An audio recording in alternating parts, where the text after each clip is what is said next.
송성구의 뉴스 브리핑. 도널드 트럼프 대통령은 어제 미국 정부가 지원하는 연구개발 보안에 관한 대통령 각서에 서명했습니다. 이 조치는 외국 정부의 간섭 및 착취에 대한 정부 지원 연구개발의 보호를 강화하는 조치라고 백악관이 밝혔습니다. 백악관은 트럼프 대통령의 이번 조치는 정부 지원 연구가 열린 환경에서 일어나고 우리나라의 이익을 위한 새로운 발견을 촉진하는 동시에 지적 자본을 확보하고 연구 오용을 방지하며 미국 납세자들이 낸 세금을 책임있게 관리하도록 보장하는 것이라고 설명했습니다. 그러면서 무역, 군사협력 또는 과학기술 연구에서 트럼프 대통령은 다른 나라가 미국을 이용하는 것을 거부한다고 덧붙였습니다. 법무부에 따르면 이번 행정명령은 나사의 수석과학자가 중국이 서방 세계 인재를 발굴하고 지적재산을 중국으로 이전하려고 계획한 프로그램과 연계했다고 시인한 날 나온 것입니다.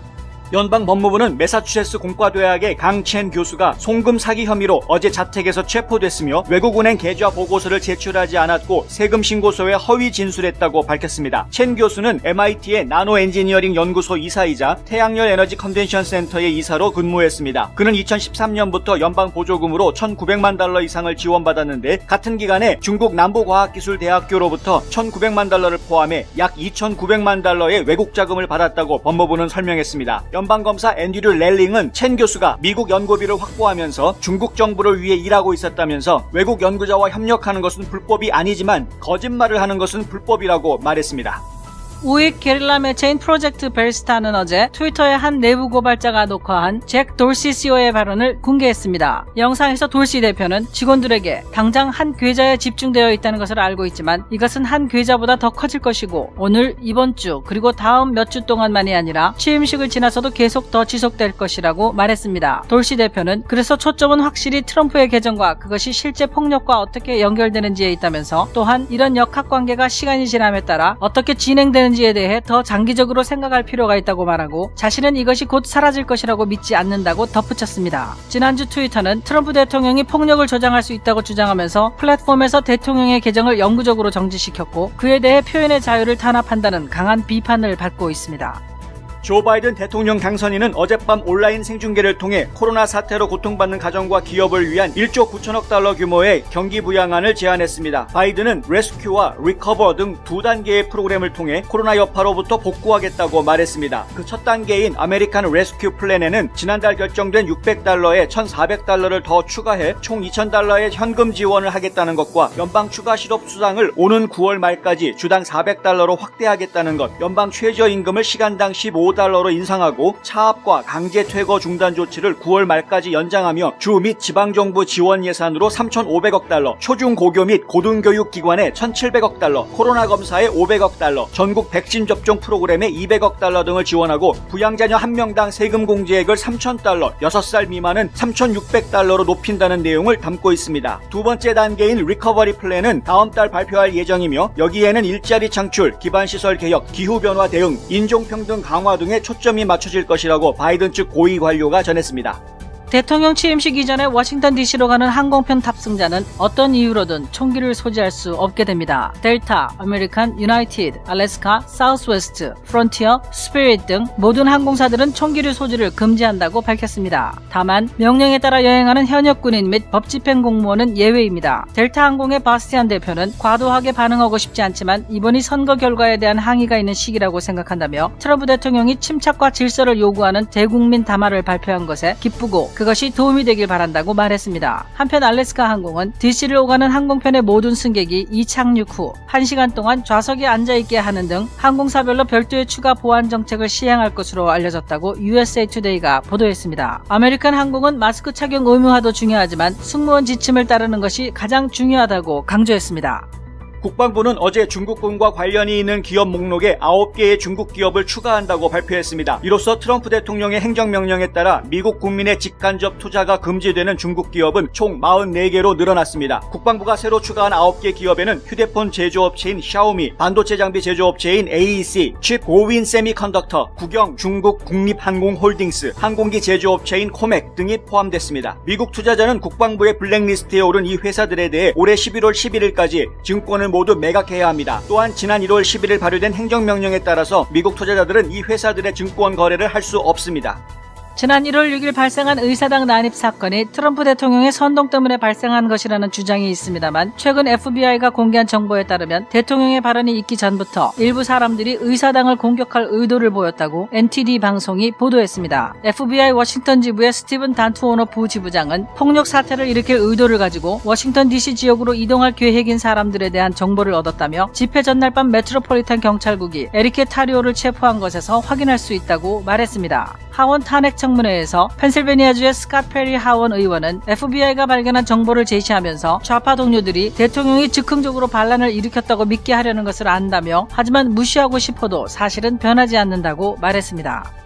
보스턴 레드삭스의 전설적인 투수 커트 슈엘링이 소셜미디어에 보수적인 게시물을 올린 것 때문에 보험사로부터 거부당하는 일이 발생했습니다. 브라이트바트 보도에 따르면 슈엘링은 지난 13일 트위터를 통해 자신의 프로필로 인해 AIG 보험이 보험을 취소했다고 알렸습니다. 슈엘링은 자신의 퇴출 조치가 보험회사의 홍보부서에서 나왔다고 밝혔습니다. 슈엘링은 좌파들이 나치 본성을 감추지 않고 있다거나 가만히 앉아있는 사람을 때리는 일들이 일어나도록 허용했다는 등의 게시물을 올린 바 있습니다. 슈엘링은 나치가 승리하게 놔두고 사기가 용납되도록 한다면 앞으로 몇 달, 몇 년 안에 우리가 목격할 것에 이렇게 가깝다는 걸 상상하지도 못했다고 말했습니다. BLM 안티파 지지자이자 자칭 안티파시스트 단체인 Insurgents USA를 설립한 존 얼 설리반이 유타에서 체포돼 기소됐습니다. 설리반은 의사당 난입 당시 트럼프 모자를 쓰고 있었으며 의사당 안에서 충돌이 일어날 때에도 적극 가담했던 사실이 동영상에 담겨 있습니다. 설리반은 영상을 찍으면서 자신은 기자이고 녹화 중이라고 말했습니다. 설리반은 어제 유타주 프로보에서 체포됐습니다. 그에게는 폭력적 진입, 무질서한 행위 등 여러 혐의가 주어졌습니다. 의사당에 난입한 설리반은 이건 우리 거야, 우리는 이 일을 해냈다 라고 했고 경찰에 욕설을 퍼붓기도 했으며 자신이 창문을 세게 쳤다는 말까지 하는 등 폭력에 적극 가담하는 모습을 보였습니다. 코로나19가 재확산하면서 전국의 소매 시장이 3개월 연속 감소한 것으로 나타났습니다. 지난 12월 전국 소매 총 매출은 5,410억 달러로 연말 쇼핑 시즌이었음에도 불구하고 11월에 비해 0.7%포인트 감소했습니다. 여기에는 가재도구, 의류 및 가정용품과 휘발유, 자동차, 음식, 음료에 대한 지출이 포함된 것입니다. 한편 연방준비제도 이사회의 연구원들은 가정들이 일자리를 급격하게 잃었음에도 불구하고 서비스에 더 이상 사용하지 않는 돈을 상품에 쓰도록 해줬다고 분석했습니다. 연방 상무부가 12월 소매 지출을 11월치와 비교해 발표한 자료에 따르면 주유 소매출은 6.6%, 옷과 액세서리 가게는 2.4%, 주택자재 판매는 0.9%가 상승한 반면 스포츠, 음악 및 취미 관련 가게는 0.8%, 그로서리는 1.7%, 식당은 4.5%, 전자제품 및 가전제품 가게는 4.9%, 온라인 소매상은 5.8%가 줄어들었습니다. 제임스 라이스 자동차 사고 변호사, 그의 실력은 이미 인정받았습니다. 미국 전체의 상위 1% 변호사 선정, 멀티밀리언 달러 승소 변호사, 14년 연속 AB 등급 유지, 6년 연속 슈퍼 변호사. 하지만 저희 최고의 자랑은 고객이 주시는 믿음입니다. If you've been injured in an auto accident, I want you to call me. I know who the enemy is, I know how they fight, and most of all, I know how to win. 제임스 라이스 법률그룹. 안녕하십니까, 홍성구 기자입니다. 어제 트럼프 대통령이 또 다른 발표를 했습니다. 트럼프 대통령은 어제 국가에서 지원하고 있는, 그러니까 미국 정부가 지원하고 있는 연구개발 프로젝트에 중국의 간섭이 있다, 개입이 있다. 특히 중국뿐만이 아니라 외국에서 오는 간섭이나 개입, 이런 부분에 대한 보안 문제를 철저히 하라라는 각서에 서명했습니다. 이건 뭐 하루 이틀 된 일은 아닙니다만은 외국 정부에서 미국 정부가 지원한 연구개발 프로젝트에 은근히 곁다리로 같이 참여하는 그런 방식인데요. 예를 들어서 $10,000,000의 지원금을 한 팀에 주었다. 그런데 그 팀에 우리 정부만 $10,000,000를 준 것이 아니라 중국의 어떤 대학교에서 또한 $10,000,000를 매칭해서 줬다 이거죠. 그러면은 미국에 있는 연구단체 입장에서는 이건 중국 정부가 주는 게 아니라 중국 대학이 주는 거니까 같은 학교 연구기관이니까 괜찮겠지, 받을 수 있는 겁니다. 그래서 이제 연구 프로젝트를 진행을 잘 했는데 지원을 해주었으니까 당연히 연구 결과에 대해서도 통보하고 알려주고 연구 결과를 나누는 것이 당연한 것 아니겠습니까? 지원해준 사람들이 아무 조건 없이 그냥 공돈을 준 거는 아니기 때문에 연구 지원을 해줄 때에는 보통 일반적으로 서로 간에 그런 메모랜덤, 양해 각서 같은 것들이 이제 만들어지죠. 연구 지원을 어떤 방식으로 하고 연구 성과에 대해서는 어떤 방식으로 쉐어한다. 뭐 저작권 같은 문제, 지적 소유권 이런 문제들은 누가 가진다. 라든가 아니면 이것을 상품화했을 때 그 판권은 또 누가 가진다라든가 뭐 여러 가지 계약들이 내용이 이제 들어갈 수 있는 것인데 어제 있었던 일인데요. 어제 MIT 교수가 체포가 됐습니다. 이 첸 교수라는 중국계 교수 같은데 이 첸 교수가 체포가 됐는데 이 체포된 교수 같은 경우에 체포한 명목이 뭐냐면 그런 연구 자료를 보내줬다라는 죄목으로 체포를 한 것이 아니라 그러니까 스파이 혐의나 산업 스파이 혐의라든가 이런 것으로 체포한 것이 아니고요. 뭐로 체포했냐면은 은행 계좌 보고를 안 했다라는 것, 세무 보고서를 허위 진술했다. 세금 보고 허위로 했다라는 이유로 체포한 겁니다. 어쩌면 이게 더 큰 항목이 될지도 모릅니다. 왜냐면 뭐 최고 20년 징역형이 나온다고 하고 벌금도 굉장히 많이 나올 수 있는 항목이라고 하는데 이 죄명이 그렇답니다. 그런데 어쨌든 간에 이 MIT 교수가 굉장히 배포가 컸던 것 같습니다. 지난 몇 년 사이에 그러니까 2013년부터 중국의 지원을 받기 시작했다고 하는데 그러니까 한 7년 정도 지원을 받은 것이죠. 7년 사이에 무려 2,900만 달러의 지원을 끌어들였다. 그런데 그것은 외국에서 끌어들인 지원금이 2,900만 달러고요. 미국 연방정부로부터 끌어들인 돈은 1,900만 달러입니다. 이거 합치면은 4,800만 달러를 지금 7년 사이에 매년 700만 달러 가까이 되는 자금을 지원을 받았다라는 거죠. 미국과 중국으로부터. 그 정도 큰 프로젝트가 진행이 됐는데 그런데 실제로 세금 보고는 제대로 하지 못했던 모양입니다. 어쨌든 간에 FBI에서 발표한 자료에 따르면은 이렇게 해서 지금 조사하고 있는 이런 문제로 조사하고 있는 건이 1,000건이 넘는다고 합니다. 이게 작년 3월에 나온 발표입니다. 그러니까 어느 정도는 지금 또 문제가 풀려져 있는 해결된 건도 있을 것이고 그로 인해서 구속한 교수들도 여러 명 더 있는 것이죠. 실제로 저희한테 너무나 잘 알려져 있는 것은 하버드 대학교의 화학과 과장 교수가 스파이 혐의로 체포가 된 적이 있었습니다. 그때는 또 간첩 혐의로 체포가 됐는데 작년 1월입니다. 그러니까 지금으로부터 딱 1년 전 이야기죠.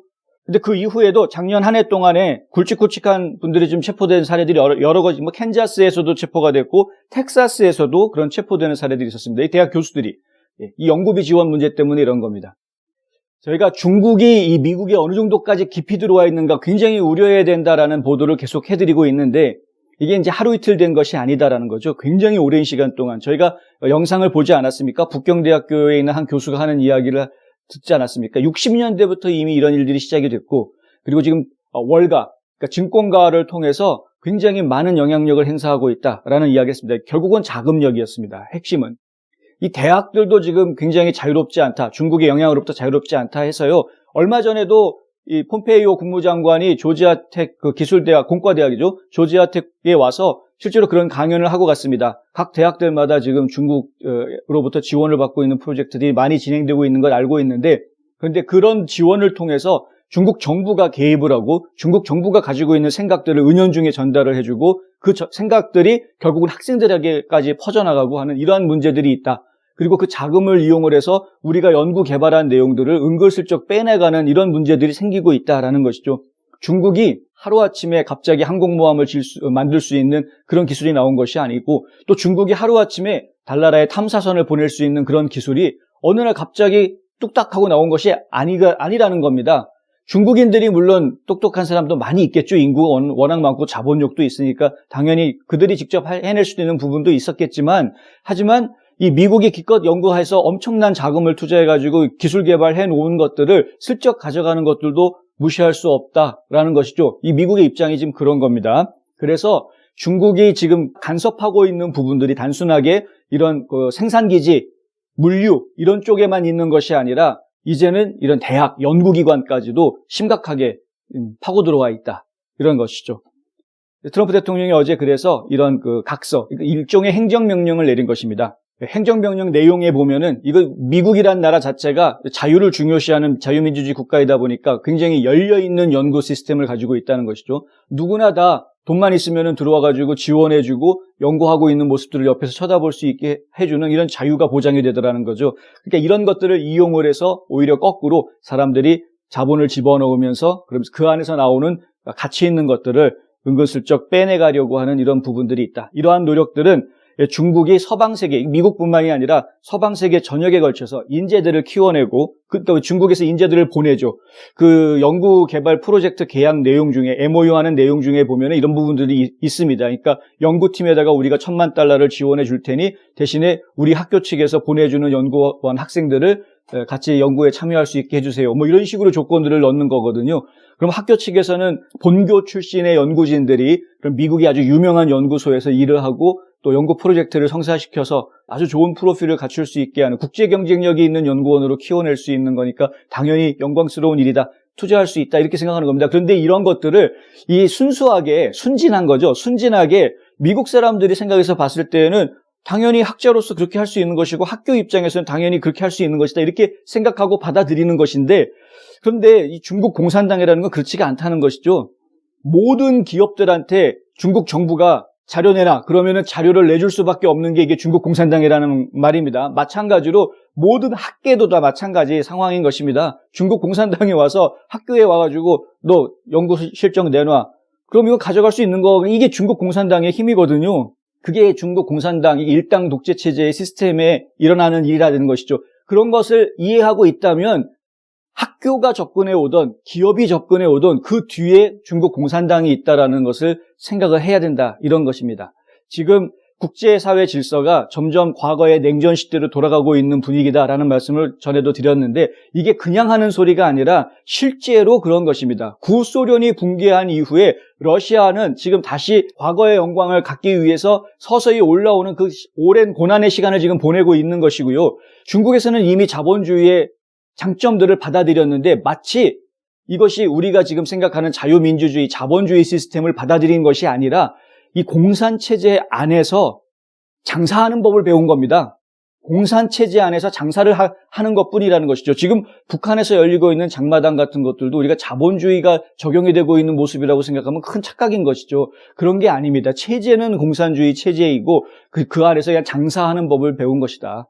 그 안에 뭐 부자들도 나오고 그 사람들이 자기 마음대로 자기 돈을 쓰는 것처럼 우리 눈에는 보이겠지만 얼마든지 제재하면 제재할 수 있고 컨트롤할 수 있는 환경이 속에서 그런 일을 하는 거다라는 것. 그걸 저희가 알아야 하는 것입니다. 그것이 공산당의 무서움입니다. 아직도 융자를 알아보기 전에 성급하게 집부터 보시나요? 아직도 재융자 이자율에 만족 못하고 계신가요? 포이오 홈런닷컴을 만나면 다 해결됩니다. 착하고 정직한 이자율, 방문하지 않고 모든 일을 깔끔하게, 복잡하고 어려운 서류 준비를 쉽게 주택융자, 재융자가 필요한 분이라면 지금 당장 포이오 홈런닷컴을 방문하세요. 지금 우리 자유민주주의 이 대표 나라라고 하는 이 미국의 사회 체제를 지켜야 하는, 이 사회 질서를 지켜야 한다라는 이야기가 계속해서 나오는 부분이 바로 이런 것 때문인데요.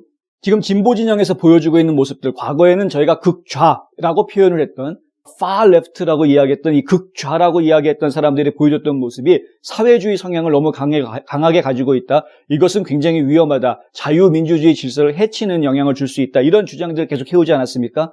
그런데 최근 들어서 작년에 11월 3일 대통령 선거를 전후로 해서 그 이후로 지금까지 진행되어져 오는 상황을 보면은 그거보다는 한 발 더 나가고 있다. 오히려 공산주의에 더 가까운 모습을 보이고 있다라는 것을 이제 저희가 지적하지 않을 수 없는 것이죠.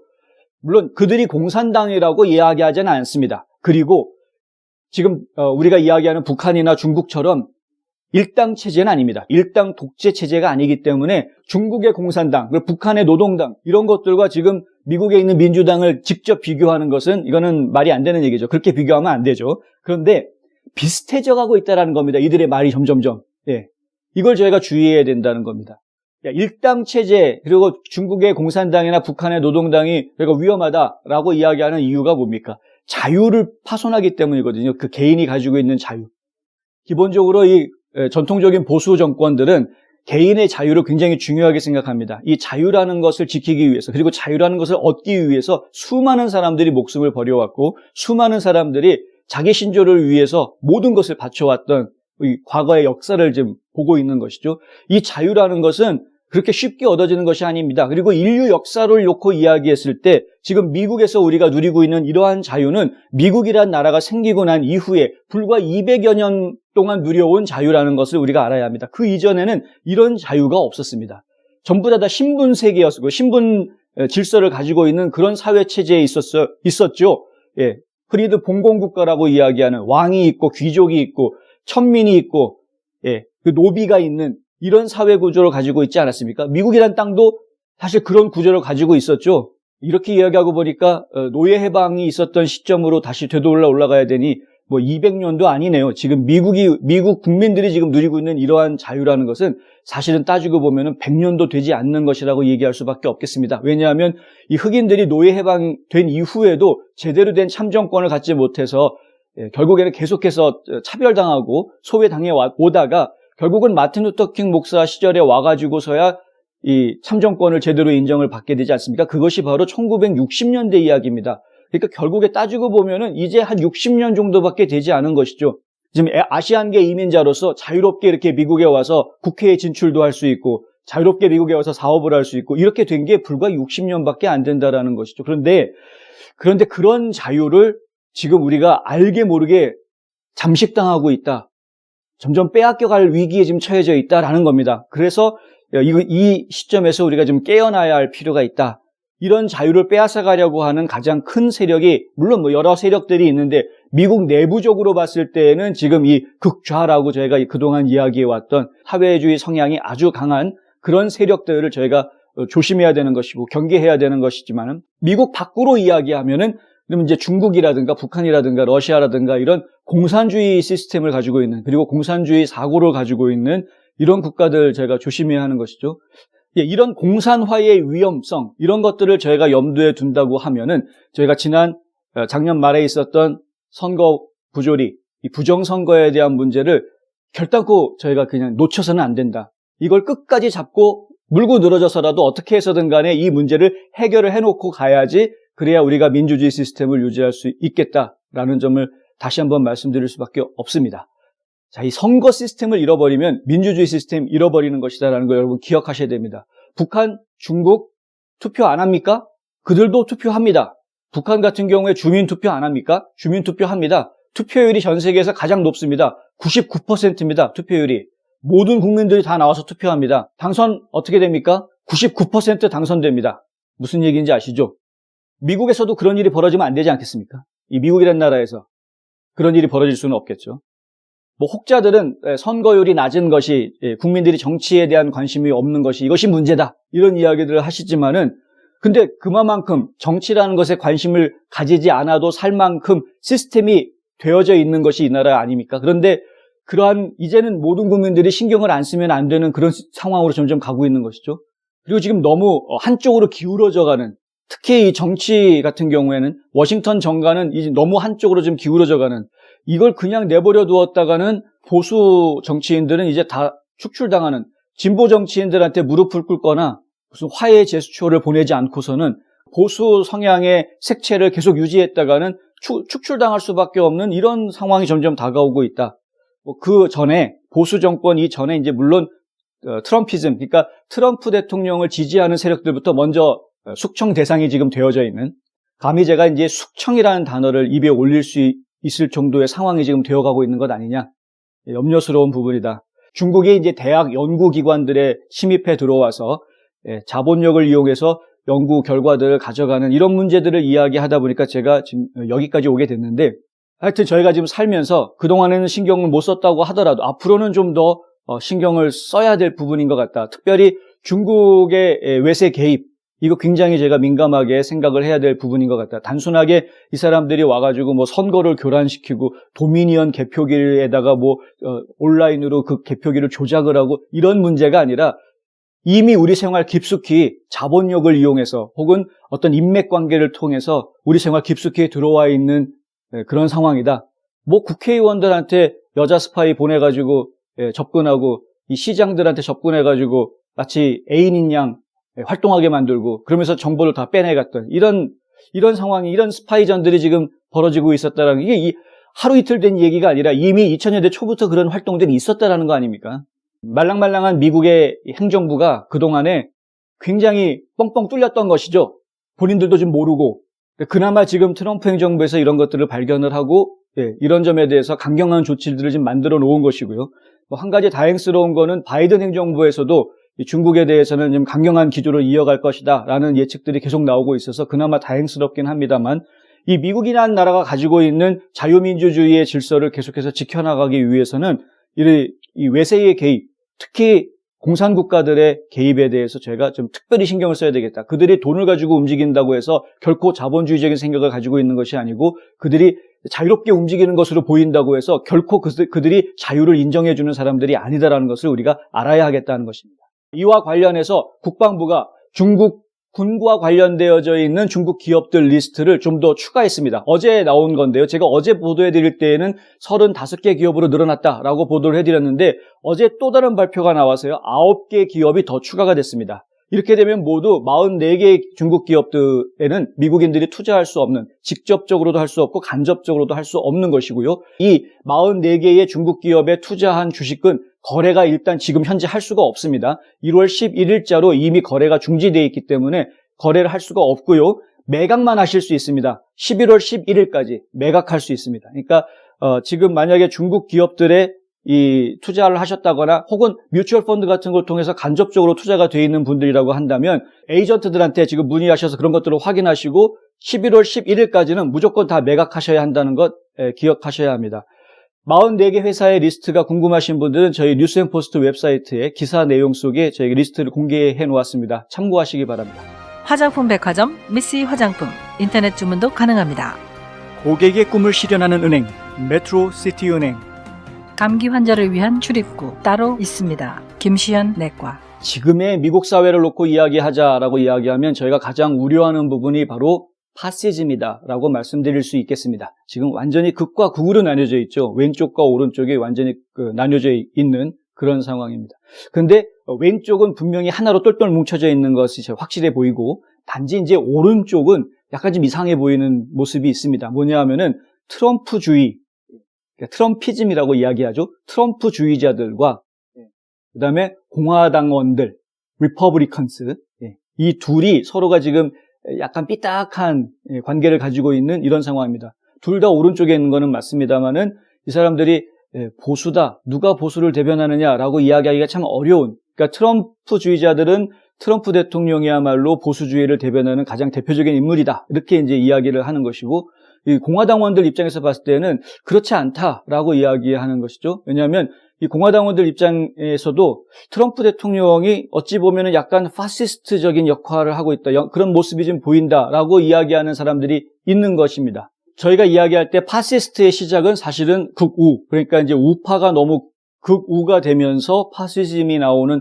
이런 것으로 역사에서는 저희가 보아왔습니다. 그런데 제가 지금 말씀드리려고 하는 거는 지금 미국에서 벌어지고 있는 일은 그거하고는 조금 다른 것 같다라는 이야기를 해드리려고 합니다. 뭐냐 하면은요, 저희가 지금 굉장히 염려하는 부분인데 지금 미국에서 벌어지고 있는 것이 공산화되어 가고 있는 것이 아니냐라는 우려가 나오고 있다. 이 이야기는 앞서도 말씀을 해드렸습니다. 이런 부분들이 과연 정말 미국이 공산화되어 가고 있는 것인가? 이런 이야기들이 지금 여러 곳에서 나오고 있습니다. 가장 대표적으로 우려하고 있는 매체가 The Epoch Times가 그런 걸 굉장히 많이 우려를 하고 있죠. 그 에포크 타임즈라는 매체 자체가 이 중국 공산당을 반대하는 중국 공산당의 폐해를 누구보다도 잘 알고 있는 사람들이 이 언론사를 만들어서 세워다 보니까 반공 정신이 굉장히 투철한 그런 언론사이기 때문에 그렇기 때문에 이 현재 미국에서 벌어지고 있는 이 사태를 보았을 때에도 이게 미국이란 나라가 점점 민주주의를 버리고 공산 사회로 옮겨가고 있는 것이 아니냐라는 우려를 지금 굉장히 강하게 어필하고 있는 그런 것이죠. 그런 컬럼이라든가 기사들을 자주 접하실 수 있습니다. 에포크 타임즈 기사 내용을 보시면은. 그런데 그러한 우려들이 에포크 타임즈가 봤을 때는 공산화되는 것이다 라는 우려를 하는 것이고, 또 미국에 있는 많은 일반 시민들이 보았을 때는 이것은 사회주의로 가는, 지나친 사회주의로 가는 것에 대한 우려를 하고 있는 것입니다. 결국 같은 우려인데 사회주의로 간다라는 것을 우려하는 것이 왜 걱정하는 것이냐면 그만큼 자유를 빼앗기기 때문에 그렇게 걱정하는 것이죠. 원래 사회주의냐 민주주의냐 이 두 질서의 차이의 가장 그 근간에는 좌파냐 우파냐의 바닥에 있는 것과 똑같은데, 자유를 중요하게 생각하느냐 평등을 중요하게 생각하느냐의 그 차이가 가장 밑바닥에 있는 것이기 때문에 그렇습니다. 사회주의로 가게 되면은 평등을 더 중요하게 생각하기 때문에 더 많은 사람들을 평등하게 대우하기 위한 시스템들을 만들게 되고요.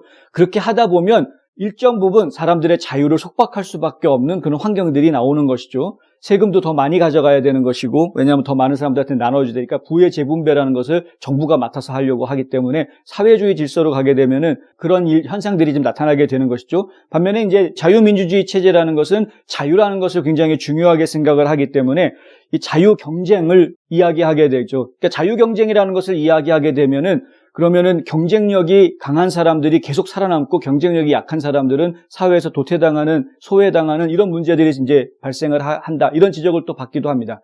그러니까 어떤 상황이든 간에 장단점이 있다라는 것은 저희가 인정할 수밖에 없습니다. 그러니까 뭐 사회주의 체제이든 민주주의 체제이든 장점이 있는 반면에 단점이 있는 것이고요. 그렇기 때문에 그 두 질서가 공존해서 서로가 서로를 견제하면서 이 사회를 발전시켜 나가고 이끌어 나가도록 한 것이 바로 미국의 민주주의 시스템이다라는 걸 저희가 알아야 합니다. 예를 들어서 공산당 시스템 같은 경우에는 자본주의 사상을 가지고 있는 사람들은 그냥 숙청해버리죠. 예, 그냥 죽여버리지 않습니까? 아예 그냥 사회에서 그냥 끊어버립니다. 그런데 미국이라는 민주주의 질서에서는 이 공산주의적인 생각을 가지고 있는 사람이라고 그래서 그 사람을 생각이 그렇다고 그래가지고 그 사람을 사형하지는 않죠. 그 사람이 가지고 있는 생각들을 자유롭게 말할 수 있도록 내버려 둡니다. 왜냐하면 그것도 그 사람의 자유라고 인정해 주기 때문에. 이것이 미국의 사회 질서입니다. 그러니까 민주주의 사회 질서는 어떤 한쪽이 한쪽을 억압하는 질서로 사용이 됐던 것이 아니라 서로가 서로의 이야기를 들어주고 서로가 서로의 이야기를 내뱉고 이 대화하고 토론하면서 사회가 앞으로 나아가게 하는 그런 구조를 가지고 있는 것입니다. 이게 굉장히 다릅니다. 북한이나 이런 중국에 있는 사회주의 질서, 공산주의 질서에서도 토론 엄청나게 많이 합니다. 대화 많이 있습니다. 그런데 결론을 반드시 냅니다.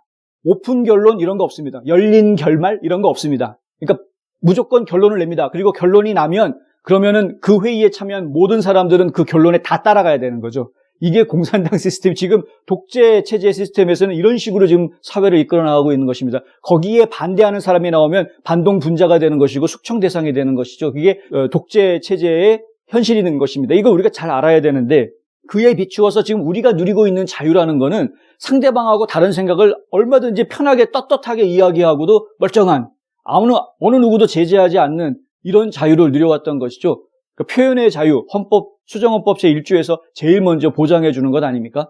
이런 자유를 누려왔는데 아까 말씀드린 대로 이런 자유를 누린 지가 이제 60년 정도밖에 되지 않는데 따지고 보면 그런데 이거를 점점 잃어가게 생겼다라는 것이죠. 현실적으로 저희 눈에 보입니다. 갑자기 뭐 회사들이 내 계정을 없애버리고 은행들이 갑자기 내 계정을 그냥 닫아버리고 은행 거래를 안 하겠다고 하고 이거 있으면 갑갑한 일들이 자꾸 벌어지는 거 아닙니까? 보험사까지 나왔습니다. 보험사. 커트 쉴링이라는 보스턴 레드삭스의 아주 대표적인 흘러간 옛 스타긴 합니다만은 과거에 아주 대표적인 투수였는데요. 블라디삭이라고 불렀던 이 커트 쉴링 이 사람이 최근에 보험회사에서 잘렸다, 퇴출당했다라는 글을 트위터에다 올렸습니다. 내용을 봤더니 본인이 트위터 계정 이름을 아예 프레지던트 일렉트 커트 쉴링 이렇게 이름을 만들었습니다. 그러니까 대통령 선거의 부정선거였다라는 거, 이걸 지금 강하게 어필하고 싶었던 거였죠. 이번에 부정선거가 실시가 됐고 이거는 있을 수 없는 일이다, 이거 바로잡아야 된다라는 목소리를 계속 냈던 인물입니다. 그랬더니 보험회사에서, 그것도 무려 10년이 훨씬 넘게 계속 가입해왔던 보험회사에서 어느 날 갑자기 보험 해지하겠다라고 연락을 받았다는 것이죠. 이 커트 쉴링은 이렇게 이야기합니다. 좌파들은 지금 나치 본성을 감추지 않고 있다. 나치 본성을 감추지 않고 있다. 이렇게 이야기합니다.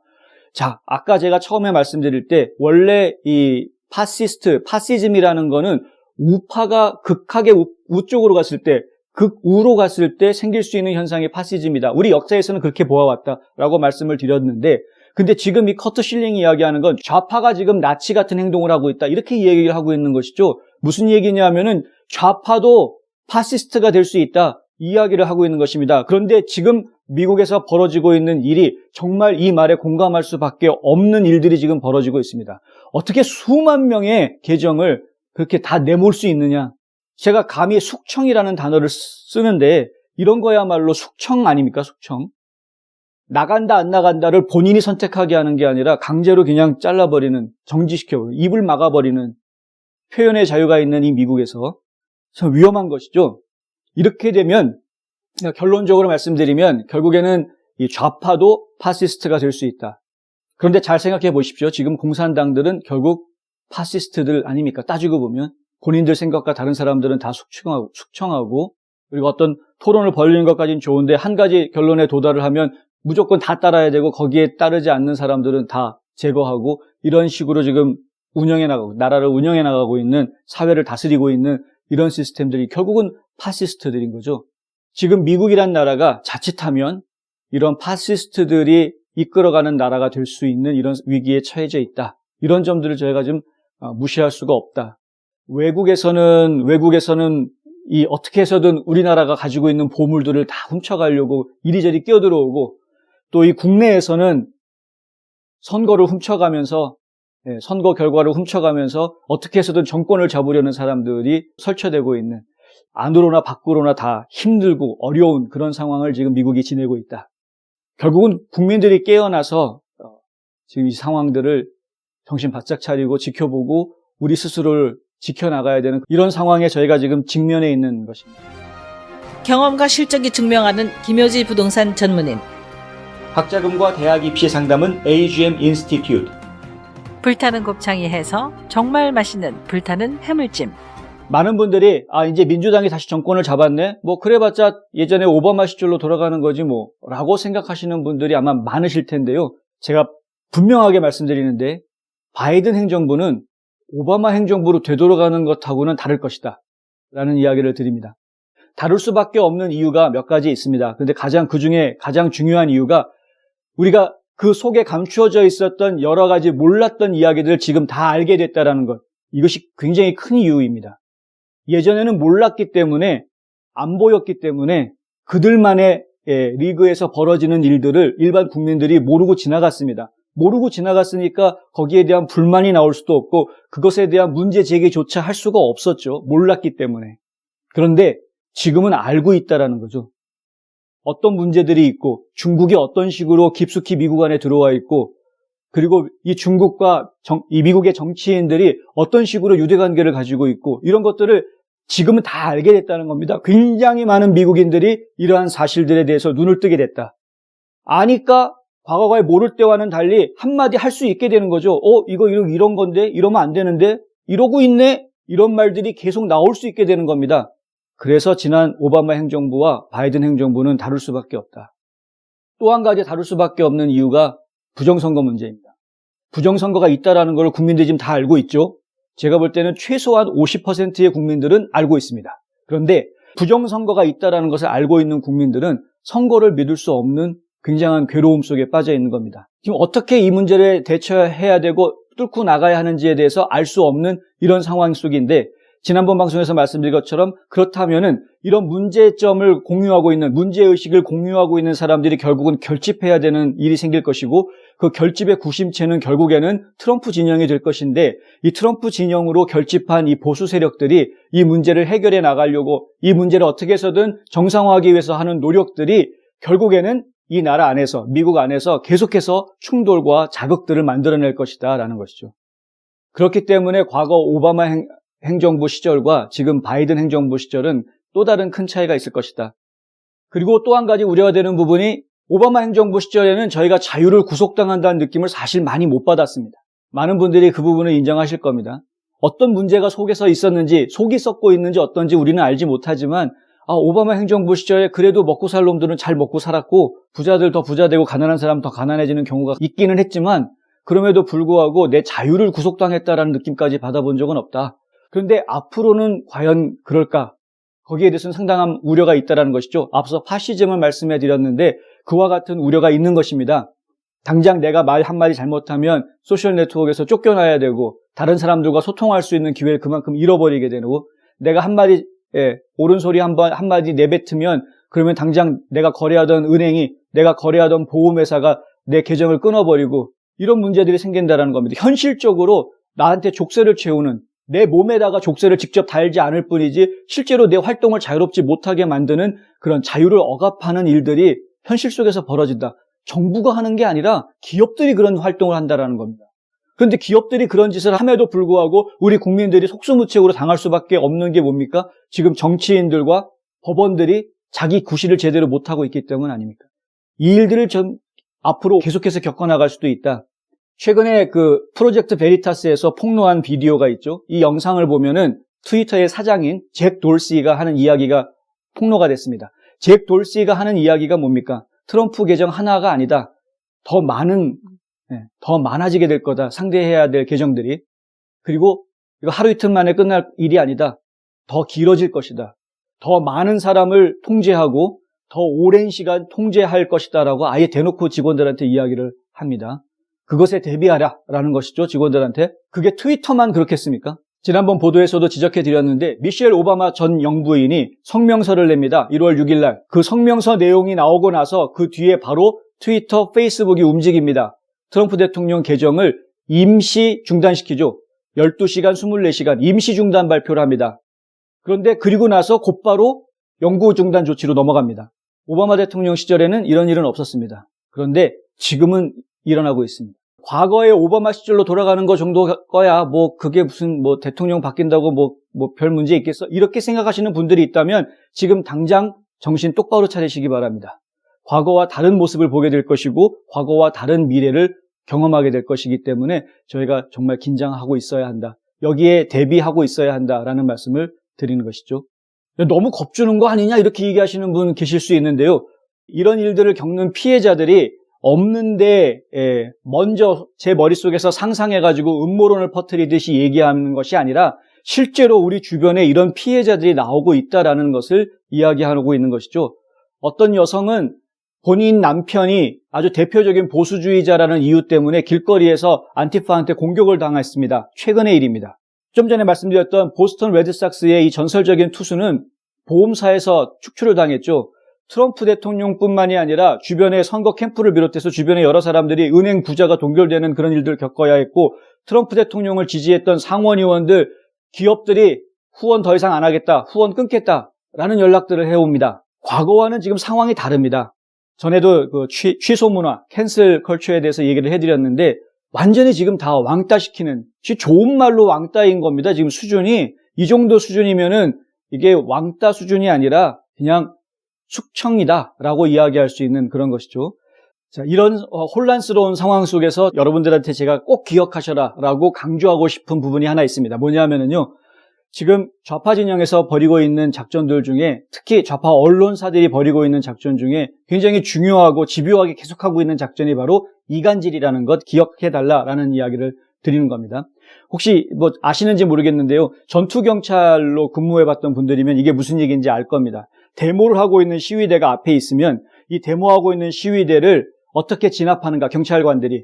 경찰관의 숫자가 데모대의 숫자에 비해서 그렇게 아주 압도적으로 많지 않은 상황에서도 이 경찰들이 데모대를 진압하는 아주 간단한 방법이 있습니다. 어떤 식으로 진압을 하냐면요. 일단은 두 줄로 만들어가지고 뚫고 들어가기 작업을 합니다. 가운데를 뚫고 들어간다 쳐보십시오. 그러면은 이 무리가 둘로 나뉘겠죠. 그러면은 뚫고 들어가서 그 다음에 한쪽을 감쌉니다. 그러면은 전체를 상대하기보다는 이 소수의 무리를 상대하기 때문에 얼마든지 진압을 할 수 있는 그런 상황이 되는 것이죠. 전체의 무리를 분열시키는 작업을 하는 겁니다. 조금씩 분열시켜 나가는 작업을 하는 것입니다. 이것이 진압작전할 때 지금 가장 기묘하게 쓰는 방법 중에 하나인데 마찬가지로 이 이간질이라는 거 굉장히 중요한 전술입니다. 많은 사람들을 이간질시키려고 굉장히 애를 쓰고 있습니다. 특히 좌익 세력의 언론사들은 그런 보도들을 많이 내놓죠. 많은 분들이 믿을 만한 언론사라는 이유 때문에 그리고 유명한 언론사라는 이유 때문에 그들이 내놓는 보도를 비판의식 없이 받아들이는 게 이게 이제 문제의 시작인 것입니다. 그렇게 하다 보면은 A가 이랬다며 누가 이렇게 말했다면서 라는 생각이 머릿속에 딱 들어오는 순간에 A라는 사람과 B라는 사람은 서로 갈등 관계가 있구나 라고 생각을 하는 것이죠. 정치인들은 이 사람들의 생각에 굉장히 민감하게 반응을 합니다. 왜냐하면은 그것이 본인들의 역할이기 때문에 그렇습니다. 사람들이 어떤 생각을 가지고 있는지 혹은 반대로 사람들한테 어떤 생각을 갖게 할 것인지 이 역할을 하는 것이 바로 정치인이기 때문에 정치인 입장에서는 자신의 지역구 혹은 자신이 신경 써야 되는 유권자들이 어떤 생각을 가지고 있는지에 민감하게 반응할 수밖에 없는 것이죠. 그런데 이 유권자들 중에서 굉장히 많은 사람들이 다 비슷비슷하게 그런 잘못된 생각을 가지고 있다 그러면, 잘못된 정보를 가지고 잘못된 생각을 하고 있다 그러면 그것을 고쳐주어야 사실은 정상임에도 불구하고 그 생각들이 잘못된 거다, 그거를 고쳐다라는 말을 하기보다는 고민에 빠지게 되는 게 정치인들입니다. 저 사람들이 이거 잘못된 건데 저렇게 생각을 하고 있지 왜? 이렇게 고민에 빠지게 되는 게 정치인들입니다. 이게 아주 인간의 기본적인 생리입니다. 이런 것들을 집요하게 물고 늘어지는 것이 바로 가짜 뉴스들이고 아주 교묘하게 파고 들어가는 이간질하는 그런 선동 전술들인 것이죠. 이런 전술에 휘말리게 되면은 그러면은 이 사회가 갈등 구조로 빠지게 되고요. 서로가 서로 다 알맹이들로 바뀌게 돼서 서로 다 갈라지게 됩니다. 전체가 다 분열이 돼 버리는 거죠. 자기도 모르게 스스로가 고립되어져 가는 겁니다. 정치적으로, 사상적으로. 그러니까 같이 연대하고 같이 힘을 합칠 수 있는 사람들 점점점 다 잃어버리는 거죠. 이게 이제 이간질의 지향점인데, 목표점인데, 그런데 지금 많은 국민들이 이 가짜 뉴스들, 우리가 예전에 100% 믿고 따랐던 좋은 언론사들로부터 나오는 이 가짜 뉴스들한테 이렇게 많이 현혹당하고 흔들리고 있는 그런 상황인 겁니다. 그렇기 때문에 이 보수 쪽에 있는 연약한 정치인들은 이걸 감당을 못하고 그냥 스스로 고민에 자꾸 빠져버리는 겁니다. 이 사람들이 틀렸다. 당신들이 지금 생각하고 있는 것이 틀렸다. 정보가 잘못됐다. 적극적으로 나서서 얘기해주고 설득해야 되는데 그렇게 하지를 못하는 겁니다. 그리고 오히려 지금 반대파 쪽, 진보진영 쪽에서 만들어 놓은 프레임 속에 딱 빠져버리죠. 의회 난동 사건은 트럼프가 선동한 트럼프 지지자들의 폭동이었다. 여기에 그냥 다 빠져버리죠. 그냥 전부 다. 그렇지 않다라는 증거들이 계속 있음에도 불구하고 그 안에는 안티파 조직을 만들었던 Insurgents USA라는 조직을 만든 사람이 그 안에 들어가가지고 사람들한테 막 선동질하고 깨부수라고 그러고 본인도 유리창 깨고 경찰들 향해서는 뭐 F 단어 막 하면서 F 블루, 그게 뭐냐 하면은 경찰들 엿먹어라 이런 이야기인데 막 그렇게 욕설 내뱉고 이런 짓들을 했는데 그 사람 하나 잡은 거에 대해서는 별 이야기가 없고 주류 언론에서는 그런 얘기 잘 안 하죠. 그리고 지금 뭐 엉뚱한 얘기들 자꾸 하지 않습니까? 트럼프 지지자들이 다 무조건 한 거로 그냥 다 엮어나가지 않습니까? 그 사람은 트럼프 지지자고 과거에 어떤 행적이 있었는데 이 사람이 그냥 인생에서 밑바닥으로 빠지고 그러면서 음모론에 빠져가지고 트럼프 지지자가 되고 막 이런 식으로 지금 다 몰아가고 있지 않습니까? 이 프레임에 전부 다 걸려 들어가고 있습니다. 전부 다. 정치인들이 지금 이런 고민을 할 수밖에 없는 것이죠. 많은 국민들이 이런 언론사에서 나오고 있는 이런 한쪽 정보들에 지금 다 젖어가니 이걸 어떻게 하느냐. 내가 나서가지고 얘기했다가 나도 나쁜 놈으로 몰리게 생겼다. 어떻게 하질 못하고 있는 그런 상황이 된 겁니다. 그래서 국민들이 깨어나야 한다는 이야기를 지금 계속하고 있는 것이고요. 그러니까 국민들이 깨어나는 거라 해서는 그걸 그냥 방치해 두어서는 안 되겠으니 국민들이 깨어나지 못하게 하기 위해서 이런 국민들 간의 소통의 장인 소셜 네트워크 플랫폼들을 전부 다 감시하고 검열하고 이렇게 되는 것이죠. 지금 현 상황에서 저희가 여러분들한테 말씀드려야 되는 부분들은 바로 이런 이간질하려는 세력이 있다라는 것, 그리고 이런 이간질하려는 세력이 엄청나게 많은 의도된 기사들을 쏟아내고 있고 특별히 대형 언론사들, 우리가 신뢰할 수 있다라는 딱지를 붙여주었던, 과거에 그런 딱지를 붙여주었던 믿을 만한 언론이라고 이야기했던 곳들을 통해서 그런 기사들을 계속해서 쏟아내고 있고 국민들을 계속해서 정치적으로, 사상적으로 고립시켜버리는 이런 활동들을 하고 있다. 그리고 소셜 네트워크 플랫폼들은 계속해서 국민들이 이러한 내용의 소통을 하지 못하게 방해하고 검열하는 작업들을 진행을 하고 있고 현실적으로 은행에 보험사까지 나서서 현실적으로 이런 국민들이 깨어나게 하려고 애쓰는 사람들을 입막음하려는 움직임들을 벌이고 있다. 이것이 작금의 2021년 미국에서 벌어지고 있는 현실이다. 다시 한번 말씀드리지만 겁주려고 드리는 말씀이 아니라 우리가 간절하게 정신 차리고 이 난관을 어떻게 극복해내야 될지를 잘 생각해야 되는, 그리고 기도해야 하는 그런 때라는 것을 말씀드리려고 하는 것입니다. 한 곳에서 시작되는 안정된 미래, 선우앤 선우 종합보험. 고객과 직원을 지켜주는 스니즈가드. 지금 주문하세요. 베너앤프린트. 예, 저희 뉴스 브리핑에서는 계속 그 의지 그리고 믿음에 대한 이야기를 계속 해드려 왔습니다. 의지라는 것을 가지는 것 굉장히 중요하고 믿음이라는 것 끝까지 놓치지 않고 있으면 반드시 그 결과를 보게 될 것이라는 말씀 드렸는데 저희가 항상 생각해야 되는 부분이 또 한 가지 있습니다. 뭐냐 하면은 결국은 내려놓음에 대한 이야기입니다. 성경에서는 이런 이야기가 나오죠. 너희는 잠잠하라 라는 이야기가 나옵니다. 잠잠하라. 이 얘기는 아무것도 하지 말고 있으라는 이야기인데 왜 아무것도 하지 말고 있어라 이런 이야기를 왜 하는가? 근데 성경은 바로 이어서 여호와가 하나님이 하나님 됨을 볼지어다 라는 이야기도 합니다. 무슨 얘기냐 하면은요, 우리가 어떤 계획하는 것이 있다고 할지라도 결국에는 그 일이 이루어지게 되기까지는 나만의 힘이 아닌 하나님의 가호, 도우심 이런 것들이 필요하다라는 말씀을 드린 적이 있었는데, 제 표현을 기독교적으로 해서 그런 것인데, 뭐 기독교인이 아닌 분이라면 또 다른 방법으로 또 해석할 수도 있는 것이긴 합니다만은, 어쨌든 간에 나만의 힘만 가지고 안 되는 일들이 세상에 너무나 많다는 것이죠. 그 이야기는 더 많은 사람들의 뜻과 힘이 합쳐져야 될, 기도가 합쳐져야 되는 그런 일들이 세상에는 훨씬 더 많다라는 이야기입니다. 그런데 잠잠하라. 그러니까 우리가 애써서 무엇을 하려고 하는 게 아니라 그냥 잠잠히 가만히 있을 때에도 기적은 일어난다는 거죠. 사실 기적이라는 것은 내가 못하겠구나, 내가 할 수 있는 일이 아니구나 라고 포기했을 때 오히려 기적이 일어나죠. 지켜봐야 될 때입니다. 제가 지켜봐야 될 때입니다. 이런 얘기를 좀 자주 해드렸었죠. 이 지켜봐야 할 때인 겁니다. 잠잠히. 지금 FBI에서 이야기하는 것처럼 뭐 국내에 있는 6, 7개 단체들이 무장 세력을 동원을 해서 폭동을 일으킬 것이다. 그런 일이 좀 안 일어났으면 좋겠습니다만은. 근데 저희가 지금 해야 될 일들은 잠잠히 하나님이 어떤 일을 하시려고 하는지 지켜봐야 할 때이다 라는 거죠. 그러면 보일 수 있습니다. 한 가지 예화를 들자면은요, 어두운 굴 속에 갇혔을 때 어느 쪽이 나가야 될 방향인지 도대체 알 수가 없을 때 진짜 탐험가라면 가장 먼저 하는 것은 아무 소리 내지 않고 가만히 있는 것입니다. 가만히 있으면, 그러면 물소리가 들릴 수 있고, 가만히 있으면 바람이 새는 소리가 들릴 수 있고, 가만히 있으면 어디선가 빗줄기가 보일 수도 있는 것이죠. 칠흑과 같은 어둠 속에서 취할 수 있는 가장 첫 단계가 가만히 있는 것이 아닌가. 지금 이 혼탁스러운 미국의 현 상황 속에서 우리 국민들이 할 수 있는 지금 당장의 역할은 일단 우리 스스로 끓고 있는 이 마음들을 쿨다운하고 가만히 있는 시간을 가져보는 것은 어떨까? 그런 생각을 해봤습니다. 홍성구의 뉴스 브리핑은 여기까지 하겠습니다. 저는 내일 또다시 찾아뵙겠습니다. 시청해 주셔서 감사합니다.